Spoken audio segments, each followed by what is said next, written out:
Google has acquired more than 250 companies. That's one every few weeks for over 20 years. You've heard of some: YouTube, Android, Fitbit, but most you've probably never noticed. So what's really going on? Why does Google spend billions buying startups and then let half of them fade away? On the surface, it looks like expansion, a tech giant spreading into new spaces: video, mobile, hardware, AI. But under the surface, it's protection. Google doesn't just buy to build, it buys to block, to defend its empire, to eliminate risk, and to control the future. There's a term for what Google does. It's called the kill zone. In tech, the kill zone is the area around big platforms: search, ads, maps, mobile, where startups can't survive. Not because their ideas are bad, but because the giants are watching. If you grow too fast, if you look too clever, they'll either buy you or build their own version and crush you. In 2013, Google bought Waze for $1.3 billion. Waze was a rising star, a community-powered navigation app. Its real-time traffic features were beating Google Maps in key areas. Instead of competing, Google bought it. Since then, Waze has been slowly folded into Maps. Innovation in that space has mostly stopped. One less threat. Mission accomplished.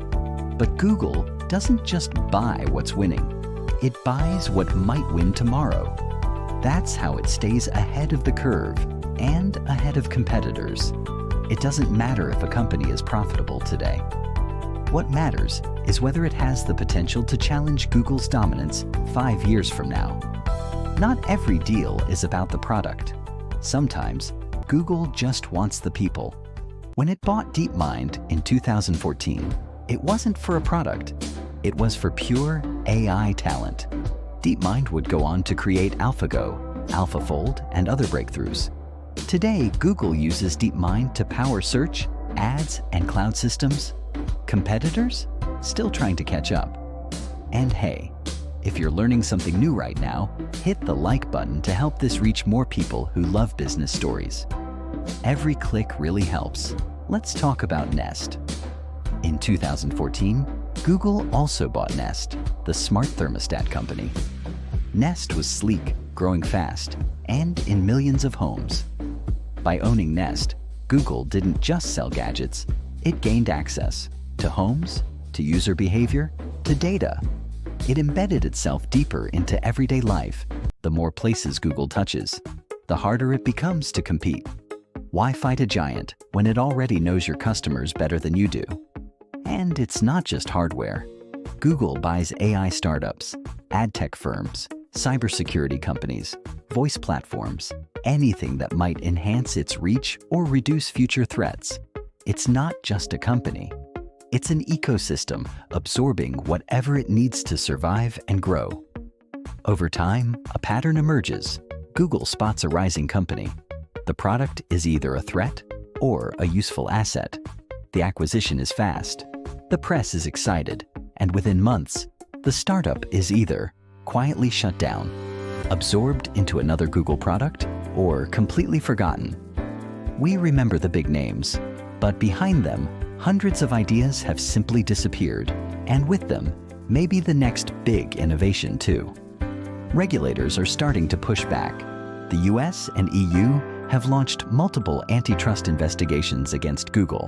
The question: are these acquisitions anti-competitive? Is Google buying companies to innovate or to eliminate threats?